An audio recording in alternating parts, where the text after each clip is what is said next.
you need more than technical skills. You need to understand how buildings work, but you also need to understand how people work. So the best consultants are kind of part engineer, part detective, part teacher, part diplomat. What does an energy efficiency consultant really do?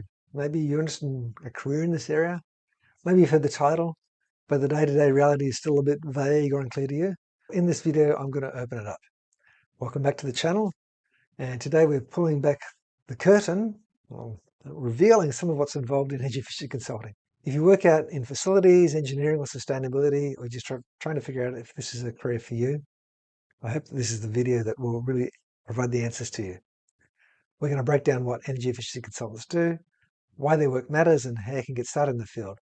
Hi, I'm Bruce Rowse from the Sustainability Education Academy, and I've been working in energy efficiency for a long time as a consultant and advisor. So what is an energy efficiency consultant?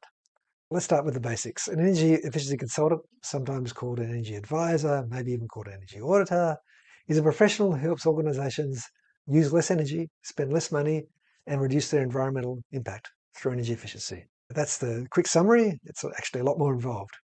And let's look at some of the detail. So energy efficiency consultants will analyze how buildings and facilities use energy. They'll look for inefficiencies, waste, and missed opportunities. And then they'll recommend and ideally help implement solutions that actually reduce energy consumption. Think of them as the bridge between someone who just knows what to do and actually getting it implemented. So key responsibilities of an energy efficiency consultant or advisor would be conducting energy audits to find out where energy is being wasted, analysing utility bills and building data to spot trends and outliers, and actually analysing sometimes mountains of data, especially when you've got data at, say, 5-minute intervals. Recommending upgrades like better lighting, better controls, better compressed air, better fans and pumps and motors, tweaks to heating, ventilation, air conditioning systems, and so on. Complete upgrades. There's a whole lot of recommendations that you can put forward to save energy. Developing energy management plans that go beyond one-off fixes and helping organizations actually embed energy management into their day-to-day. So it just becomes part of business usual, effective energy management. Then there's training, which is an area dear to my heart, training people so that the savings stick and become part of the culture of the organization is understanding of and skills to help minimize energy consumption and giving benefits that last not just for a week or two or a month, but for years. And then there's energy efficiency consultants will also help project managers that can help project manage upgrades to save energy. So a good energy efficiency consultant is part detective, part engineer, part educator, part project manager. They're the people who walk into a building, identify what other people are missing or not actually looking for, and figure out how to make things work better to deliver the same level of service or the same number of products, but using less energy to do. And they're not just looking for the obvious things like lights left on overnight. Obviously, they are looking for those because they can provide quick wins, but they're going into the detail as well and try to understand things like maybe why is the chiller and primary secondary loop pumps, why do they seem to be mismatched? Now, that's very technical, but they need to have this technical knowledge to get into that. Or why is the air handler fan always at full speed? Why does the building energy use seem to spike every Friday afternoon? Very unusual day for a spike. So they don't just hand over a report and walk away. The best consultants help clients implement changes, measure the results, and help build a culture of efficiency that they're trying to build something that lasts and becomes permanent within that business. So let's look at the day in the life of an energy efficiency consultant. And so there's energy audits, which is something that many people really enjoy. This is actually where you go out and do a site inspection, talking to people, investigating equipment, taking measurements, taking lots of photos so you can trail through them later. And you're just trying to understand where the building uses energy and spot inefficiencies. And sometimes I've been in a plant room and just staring at a bit of equipment for an hour or two, just trying to figure out how it all works together. And you're also taking measurements to identify where there's wastage. You'll definitely be going to mechanical plant rooms, climbing up onto the roof to inspect equipment on the roof, using an infrared camera to spot insulation gaps. So a real energy audit isn't just a checklist that you go through, it's a conversation almost with the building itself. You're asking, where is energy use being used? Where is it being wasted? What's working and what's not? You're almost listening and watching and observing the building and learning from it about how it uses energy. Then there's the data analysis part, which is making sense of all the information collected. Well, back at the office, actually preferably while you're still on site, so you can still go out and take a look at things if you don't have enough information. It's time then to analyze the data. You'll look at all the information you've collected. You'll go back to the utility bills that you would have analyzed before you went to site. You look at system data from the building management system or building automation system or SCADA system for an industrial site. And you'll be looking at interval data. You'll be collecting trend data from the BMS or SCADA system, like I mentioned. And the goal in this is to try to find wasteful patterns, to really understand how things work, to build that energy use breakdown, which is a breakdown of which equipment uses, how much energy does each category of equipment use, and when does it use it. And you're also looking for strange patterns. Now you might use a spreadsheet or increasingly use specialized energy auditing software. You may use energy modeling software. You may use some custom scripts to help you analyze the data. And you're not just looking for anomalies. You're trying to benchmark performance against similar buildings, industry standards, or historical trends. And you're also going back and you should have a strong understanding of the different types of equipment in the building. And you're trying to think, is this operating as per the design intent? And if the building is at the point where the equipment needs to be replaced, you go and ask the question, is this equipment actually, was the design a good design or a bad design for energy efficiency? How could it be redesigned to deliver the same service in a much more efficient pattern? So you can see there's actually a lot of knowledge and skill needed to do this well. And it can be really quite exhilarating. You also need to keep continuously learning, and because inevitably you'll come across something you haven't seen before. So you need to research it and think about it and learn and talk to people about it. Maybe talk to suppliers to understand better how that equipment works and what those savings opportunities are. And then after you've done this analysis, now you're going to identify the specific projects or measures that can be implemented to save energy. So this could be as simple as just recommending, hey, you need to change the lighting to LED with inbuilt sensors, or as complex as maybe coming up with a new control standard for a complex chiller plant arrangement. Now, the best consultants don't just give you a list of activities, and they'll prioritize the measures by payback, risk, and operational impact, and they'll take a great deal of care not to be either underestimating the costs involved in the upgrades or overstating the savings. And an energy efficiency consultant is also asking, what's the fastest way here to cut energy consumption? What are the risks involved? What could go wrong? What will have the biggest impact on comfort, reliability, or compliance? Is there anything here that's non-compliant that actually needs to be improved? And you're building a business case in for each measure, showing the client not just the technical benefits, but financial and operational ones too. So this is a sort of kind of highly tailored and highly customized site to suit the individual facility that you're undertaking the assessment of. And then now we come to client communication. Now, energy efficiency consulting is as much about people as it is about kilowatt hours or megajoules. Now, consultants need to spend a lot of time, simplifying their analysis in a way that makes sense to non-technical people. They need to explain their findings clearly, try to build buy-in, and they should be doing this from the start, even before they set foot on site, and training staff, educating staff. And if you can't translate your technical findings into actionable steps that can be understood by the business decision makers who will need to decide to allocate the resources, time and money to implement their recommendations, you're not going to get far. So you're not just presenting data, you're actually trying to tell a story and paint a business case of a better future when the energy efficiency measures that you've recommended are implemented. So you'll be asking questions like, why does this matter? What's the risks if you do nothing? How will these changes affect day-to-day operations? So you're trying to help clients see the value in moving forward, not just the cost. You're also trying to help them understand the cost of inaction. And identifying the cost of inaction can also be a very powerful motivator. So here's just a very brief high-level example. Let's say you're doing an energy audit of a mid-sized office building. You might notice that the heating, ventilation, air conditioning system, HVAC system, is running till late at night after all staff should have left the building. So you investigate a bit more, maybe come in at night yourself and figure out what's actually happening. That's always good to do. And you analyze the data and you end up recommending a new control schedule and some sensor upgrades. And then you show the client how that this could, with some other scheduling adjustments, cut their energy bill by 10 to 15%.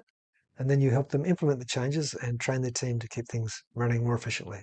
So that's the difference between actually just presenting a report, bang, here's your report, and it just maybe just ends up sitting on the shelf and getting lasting results that actually save energy.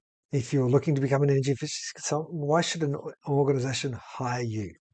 Let's get past the sales pitch and try to look at some of the real benefits that you can provide. Cost savings, which is the bottom line. This is the obvious one. Energy efficiency consultants save organizations money when their advice is acted on. So according to the US Department of Energy, energy efficiency consulting and audit-driven retrofits routinely cut energy usage by 10 to 30%. So for a typical commercial building, that could mean even tens or hundreds of thousands of dollars saved a year for a very large building. And it's not just about the utility bill. There's also what we call these non-energy benefits which can accrue, such as lowered maintenance costs, longer equipment life, fewer emergency repairs, more satisfied staff because it's more comfortable in the building. For example, a well-executed lighting retrofit won't just cut electricity use, it will slash maintenance calls for burned out bulbs and ballasts and help maintain illumination at a good level all the time. So obviously consultants aren't just chasing the low-hanging fruit. They're looking for systemic issues such as poor controls, maintenance gaps, designs that are poor and can be fixed with a relatively easy tweak.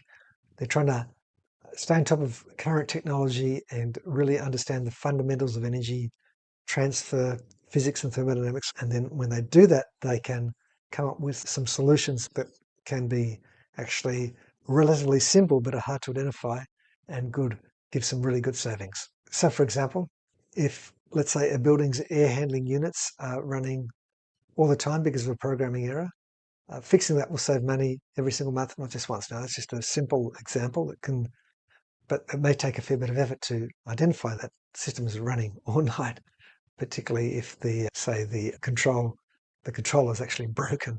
Even the time clock says it's turned off, and I've been across that a couple of times where the controller says one thing, but the equipment is actually operating in a different way. Another reason, obviously, a driver for people to get energy efficiency consultants in is to reduce their carbon footprint, reduce their greenhouse gas emissions. And for organisations that have environmental, social and governance goals, ESG goals, or those that have by legislation have to meet certain compliance requirements related to ESG. And you can think also of carbon reporting requirements or mandatory benchmarking. It's actually non-negotiable that you probably get an energy consultant to help you identify the best way to do this. So energy efficiency consultants can help clients not just meet, but often exceed these requirements if they're taken on board seriously. So as an energy efficiency consultant, you should be able to quantify carbon savings, help with reporting, and you could even help identify opportunities for on-site renewable energy or electrification. So expert energy efficiency consultants also help businesses avoid pitfalls. They bring in a mix of technical knowledge and field experience. A good consultant will know what works, what doesn't, what are the common pitfalls, the traps to avoid.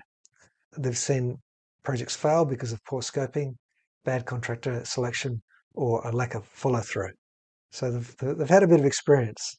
A good consultant helps clients avoid these traps by writing clear scopes of work, but even before that, being really clear about their technical recommendations, because I do know of cases where simply the wrong technology has been recommended for the job because the energy auditor hasn't really understood the fundamentals of how that technology works. They'll help you appoint contractors, the right contractors, and they'll help provide oversight during implementation. So how does a consultant help an energy user? This is another value-added consultant can provide, is helping energy efficiency projects stay on track and reducing the risks associated with those projects. So a good consultant will always be focused on presenting a business case so a good consultant is highly focused on being extremely trustworthy. Let me put it that way. A great consultant is really highly focused on being extremely trustworthy. So you're doing your best to paint an accurate picture of savings and costs. You're spending a lot of effort to identify what could go wrong and trying to mitigate those possible mistakes. You're trying to tap into all available incentives. To minimize this risk, a good consultant will know what the current incentives are in your particular state or country. And that could include utility rebate programs, tax credits, different financing options that are available. They will also be focused on making sure that the energy upgrades don't compromise comfort, safety, or reliability.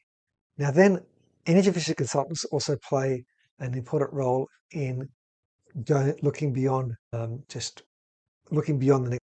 The best consultants aren't just focused on fixing the problem for which they've been contracted. They're trying to help clients plan for the future. And this then goes to the broader area of helping a business develop an energy management system or energy management plans that are updated regularly. Helps them set targets, track their progress over time using measurement and verification. They help organizations move from a kind of a reactive project-based thinking to a more systemic, proactive, strategic approach to managing their energy consumption. So here's another example just of where an energy consultant has helped. Let's look at a manufacturing plant struggling with high demand charges. An energy efficiency consultant comes in and analyzes their electricity interval data, and it does a site inspection and identifies which items may be starting up simultaneously, causing costly demand spikes. It helps advise on how you can implement, and in discussions with the site staff, comes up with a strategy for staggering start times that is acceptable and doesn't impact on production, and adds some advice on what controls to add to achieve that. And then as a result, the plant cuts its peak demand and then ultimately cuts its utility bill by, say, 10%. And then that's money back in the budget month after month for that organisation that it could reinvest in further energy efficiency measures or reinvest elsewhere. So where do energy efficiency consultants work? Let's look at some applications of where they work. So they're not just limited to one sector, and the work changes in context. But I'm going to go through a few different possible scenarios here of where an energy efficiency consultant might work. So firstly, there's the commercial building space, which is probably the most well known. And this is whether it's office towers or a shopping centre or a school, a library. Consultants will help the owners upgrade their lighting, optimize the HVAC systems, and when the HVAC system is at the end of its life, help them specify the most energy efficient upgrade, helps them reduce other loads in the building to computer equipment and so on. So they might recommend advanced lighting controls, demand-based controlled ventilation, or retro commissioning of building automation systems. There's a whole lot that they could do, but broadly we'll call that a commercial energy auditor. If there's a multi-tenanted building, they would also help owners navigate the complexity of submetering, tenant engagement and shared savings. Then we go to kind of the role of the industrial type energy auditor, where you're focused more on factories, refrigeration warehouses and refrigerated warehouses and so on. So in factories and plants, consultants tackle things like process loads, compressed air systems, steam systems, waste heat recovery. They're looking at motors and drives, and they might be recommending variable speed drives and motors, leak detection of compressed air, rerouting of compressed air systems, heat recovery from process exhaust, replacing compressed air systems with something compressed air is hugely inefficient with something much more efficient. So industrial clients often care as much about reliability and uptime as they do about savings. So consultants really have to balance the efficiency with operational needs. So this is what we call an industrial energy auditor. Then we have government and education, schools, universities, public buildings. This is probably going more back to the commercial energy auditor type role. So schools, universities, government buildings often have aging infrastructure and tight budgets. Consultants can help them modernize, cut costs, and meet sustainability mandates. A consultant working for an energy services contractor will typically be targeting this market, maybe doing multiple site upgrades and maybe even assisting using energy efficiency to help fund asset replacement in those types of facilities where you use the savings created to help fund the upgrades of old equipment.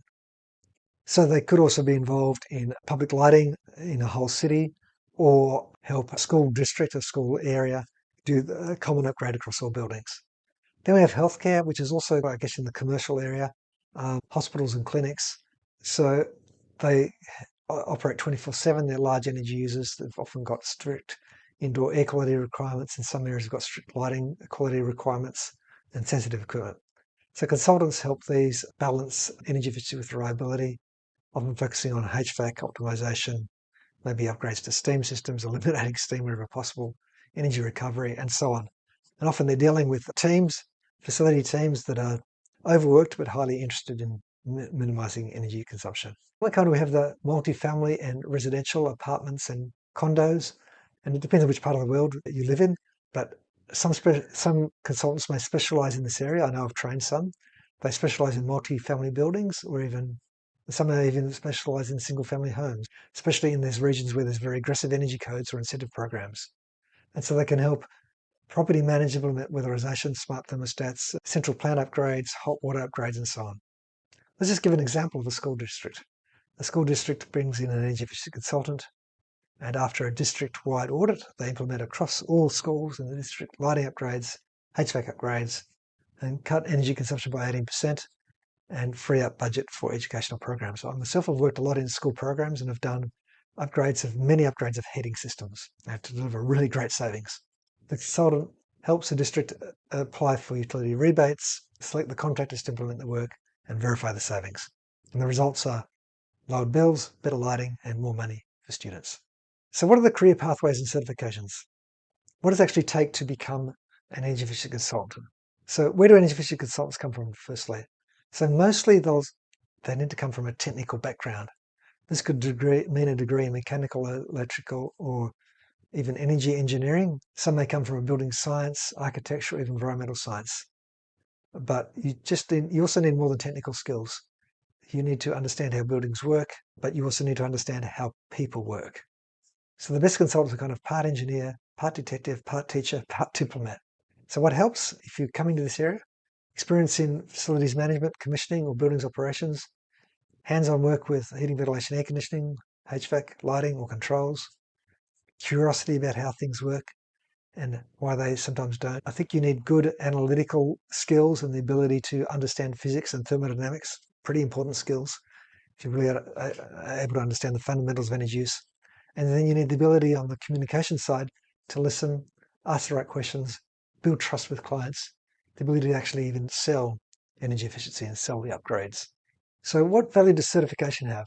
It's not always required, but it's a strong signal of credibility, especially if you want to work on larger projects or with institutional clients.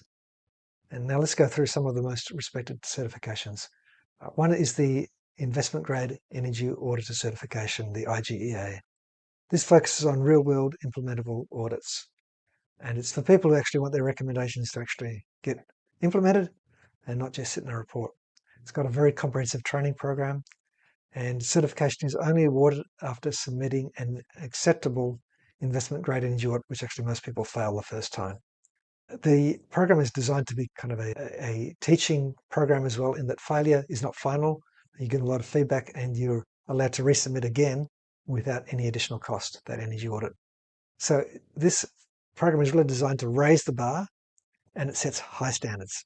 Then there's the Certified Energy Manager program, which you may have heard of, offered by the Association of Energy Engineers. This includes a week of training covering energy management, auditing, and project implementation. It's followed by a multiple choice exam.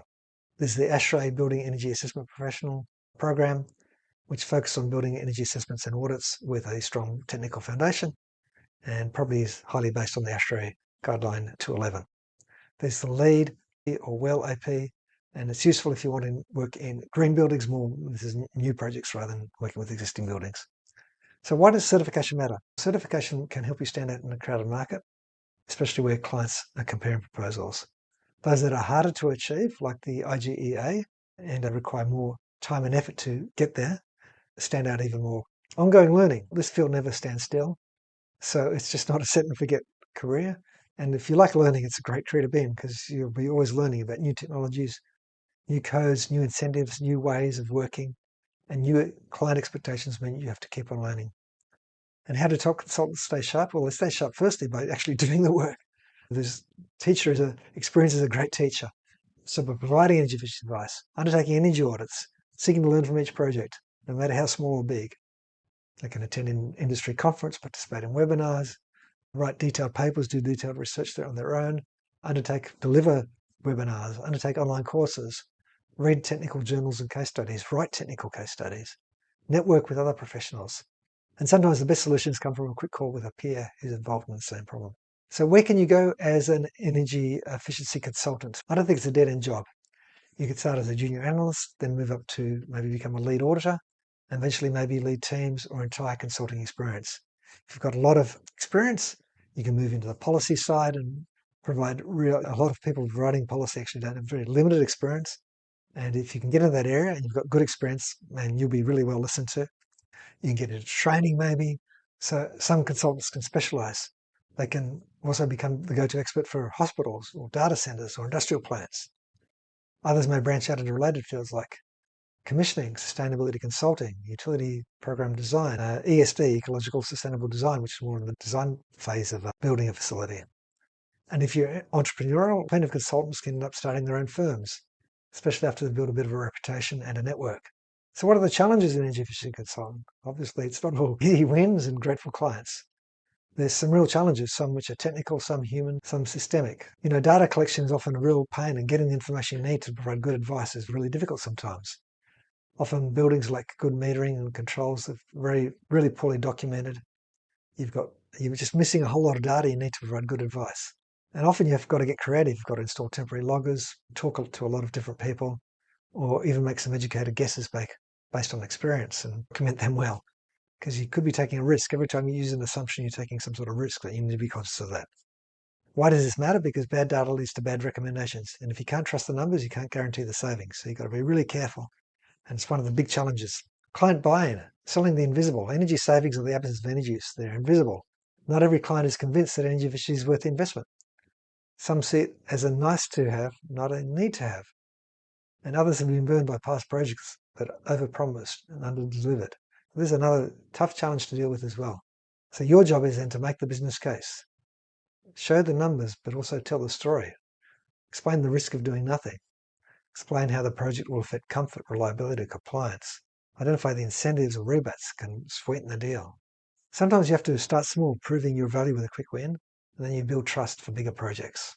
Then the other challenge is staying current. The learning never stops. With new technology, new regulations, new tools popping up constantly, consultants have to keep their skills sharp. This means ongoing education and a willingness to adapt. So let's just give an example. Some time back in year 2020, very few clients were asking about building electrification or grid interactive buildings. And now it's a much hotter topic. There's policy, there's incentives, there's climate goals, there's aim to get rid of natural gas and electrify buildings. So if you're not up to speed, you're not going to be that relevant. So what are some, and then we look at the implementation barriers, and this is a very common one that you're going to come across. Even the best recommendations you've put forward can stall if there's no budget, no champion, or too much red tape to move forward. Consultants need to be persistent and creative problem solvers to help their clients move forward and implement their advice. So what helps in this? Building relationships with decision makers is really important. Helping clients navigate procurement and contracting. Scoping the project with implementation in mind from the very start. Providing clear scopes of works and technical specs that can be followed. Offering ongoing support during construction and commissioning. Then we go to measurement and verification, proving that it works. Proving savings isn't always straightforward. Weather, occupancy, and operational changes can actually muddy the waters and perhaps increase energy use beyond what it would have been or decrease. Consultants need to use robust measurement and verification M&V protocols, like those in the International Performance Measurement and Verification Protocol, IPMVP, to ensure credibility. And so why does this matter? Clients want proof that the investment paid off. And if you're working with performance contracts or utility incentives, M&V is just non-negotiable.